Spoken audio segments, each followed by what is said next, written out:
अस्सलाम वालेकुम। उम्मीद है आप सब दोस्त खैरियत से होंगे। डॉक्टर शुजात अली आपकी खिदमत में हाजिर है। आज की जो हमारी बात है वो है फ्लू वैक्सीन के बारे में। काफ़ी सारे दोस्त क्वेश्चंस करते हैं, पेशेंट्स भी और फैमिलीज़ भी, तो मैं चाह रहा था कि इसके हवाले से बात कीजिए। स्पेसिफ़िकली ये मौजू बहुत इंपॉर्टेंट है इस पैंडमिक में। आपको पता है कि दोबारा फिर कोरोना वायरस की लहर आ रही है इंडिया पाकिस्तान में भी और बाकी हर जगह पे ही। स्पेसिफ़िकली ओमिक्रॉन जो एक न्यू वेरिएंट आया है उसने फिर एक थरथल्ली मचा दी है। तो इस पैंडमिक की सिचुएशन में पहले भी काफ़ी मरतबा बात हुई थी कि बहुत इंपॉर्टेंट ये होता है कि आप बाकी वायरस से भी अपने आप को महफूज करके रखें। फ्लू वैक्सीन जो है उस हवाले से काफ़ी सारे अबहाम क्रिएट हुए पड़े हैं। वैक्सीन्स के बारे में ओवरऑल ही बहुत ज़्यादा एक किस्म का प्रोपेगेंडा भी होता है। तो पहले भी काफ़ी मरतबा बात हुई कि vaccines are safe, it should be done. और वैक्सीन्स जो हैं वो लाइफ थ्रेटनिंग कंडीशंस को और लाइफ थ्रेटनिंग डिजीज़ को प्रिवेंट करती हैं। तो पहले तो हम ये बात करते हैं कि जब भी हम किसी वैक्सीन की बात करते हैं तो उस डिज़ीज़ के बारे में हमें पता होना चाहिए। असल में मसला ये होता है, जो इधर उधर लोग बैठे होते हैं जिनको ज़्यादा नॉलेज नहीं होता, वो ये क्या करते हैं कि साइड इफ़ेक्ट्स वैक्सीन ये किसी भी चीज़ के लेके बैठ जाते हैं, जो कि एक अच्छी बात है, इसमें कोई हर्ज नहीं है। लेकिन जो असल मसला उस डिज़ीज़ के बारे में होता है उसको नहीं देखते। तो फ्लू वैक्सीन के बारे में जब हम बात करेंगे तो फ्लू डिजीज़ के बारे में भी बात करें। फ्लू डिजीज़ जो है या flu infection, it's a very serious infection. Flu virus जो है काफ़ी सारी इसकी टाइप्स हैं, ए एंड बी, और इसके बाद पैरा फ्लू भी आता है।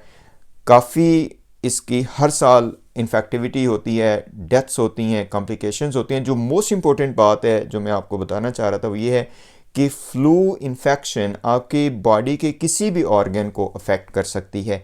ये जनाब आपको नमूनिया कर सकती है इन्फेक्शन, उसके बाद मेनिंजाइटिस इससे हो सकता है, ऑर्गन फेलियर में लोग चले जाते हैं। तो इस वजह से फ़्लू के बारे में हमें हसासियत होनी चाहिए।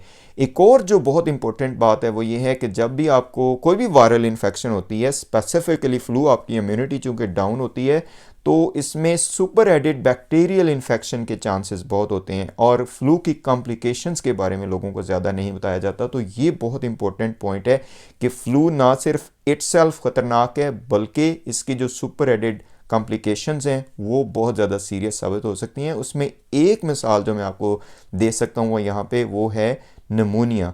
खुदा न खास्ता अगर किसी को फ्लू इन्फेक्शन हो और उसको अगर नमूनिया हो जाए तो मोस्ट लाइकली वो स्टेफलोकोकल नमूनिया हो सकता है, जो कि बहुत ही रेसिस्टेंट होता है और अर्लीस्ट डेस्टिनेशन आपकी आईसीयू हो सकती है कि वहाँ पे आपको मैनेज किया जाए। तो फ्लू इन्फेक्शन को सीरियस लेना चाहिए और अभी तक जो प्रिवेंशन फ्लू इन्फेक्शन की आती है वैक्सीन, उसमें बहुत ही ज़्यादा इंपॉर्टेंट रोल प्ले करती है।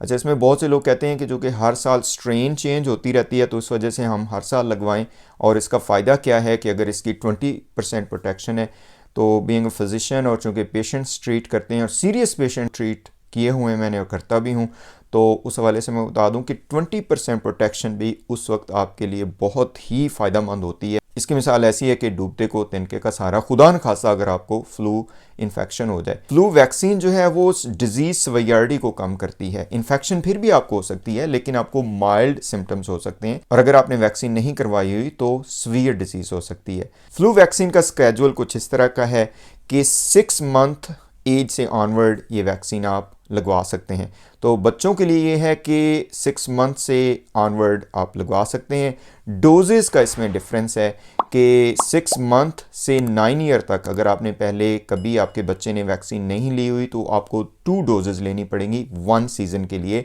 1 मंथ अपार्ट। फॉर एग्जांपल एक 1 ईयर का बच्चा है और उसने पहली मरतबा फ्लू वैक्सीन लेनी है तो उसको 2 डोजेज़ लेनी पड़ेंगी फॉर दैट सीज़न, और उसके बाद फिर आने वाले सीज़न में वो एक ही उसको डोज मिलेगी। उसके बाद फिर अगर 9 ईयर से कोई ज़्यादा हैं जिसमें एडल्ट भी जाते हैं, एडोलेसेंट भी जाते हैं, तो हर सीज़न में आपको सिंगल डोज लेनी पड़ेगी। तो ये फ्लू वैक्सीन का स्केड्यूल है।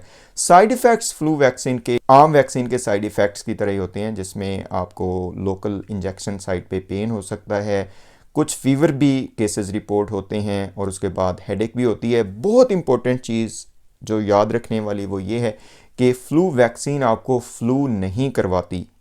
ये डेड वायरस होता है वैक्सीन का, तो ये फ्लू नहीं करवाता।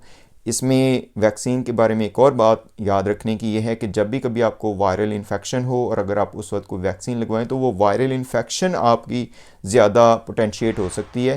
तो अगर आपको कंकरेंट को वायरल इन्फेक्शन हो रही है तो उस वजह से आपको फीवर हो जाएगा। फ्लू वैक्सीन इटसेल्फ आपको इन्फेक्शन नहीं करवाएगी। उसके बाद जनाब आ जाते हैं एग एलर्जी के पेशेंट्स की तरफ। तो चूंकि फ्लू वैक्सीन की प्रिपरेशन में चिकन एम्ब्रियो का मटीरियल इस्तेमाल होता है, तो अभी पिछले कुछ सालों से ये CDC और बाकी सब जो ऑर्गेनाइजेशंस हैं उनकी तरफ से कह दिया गया है कि आप सेफली एग एलर्जी वाले पेशेंट्स को फ्लू वैक्सीन दे सकते हैं। At the and I would say कि फ्लू वैक्सीन लाजमी लें। फ्लू इन्फेक्शन को ऐसे माइल्ड ना लें, it could be serious and prevention is vaccination itself. इंशाल्लाह आपके मज़ीद कोई क्वेश्चन होंगे तो इंशाल्लाह I'll आंसर। अस्सलाम वालेकुम वरहमतुल्लाहि वबरकातुहू।